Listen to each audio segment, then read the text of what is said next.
হুম। বন্ধুরা দেখো, বাড়ি এসে দেখি আমার বাবা মাছ ধরছে। দেখো কত বড় মাছ, সিলভার কাপ মাছ, কত বড়। দেখো তুল থেকে পড়ে যাচ্ছি, দেখো মাছ। বাড়ি এসে দেখি মাছ ধরছে, জানতামই না যে মাছ ধরছে আজকে।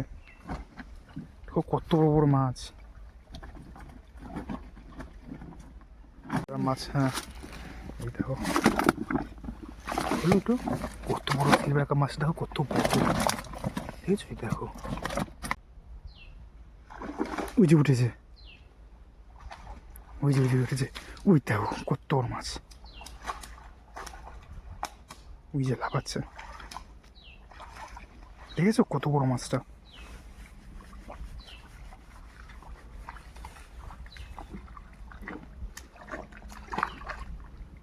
কি মাছ এটা? সিলভার কাপ মাছ। এটাও সিলভার কাপ। এটাও আগের মতনই 1-1.5 কেজি ওজন হবে। Guys, তোমরা যারা আমার এই ভিডিওটা দেখোনি, তা শিগগিরই যাও, চ্যানেলে আপলোড হয়ে গেছে, তাকে একবার নিশ্চয়ই দেখি।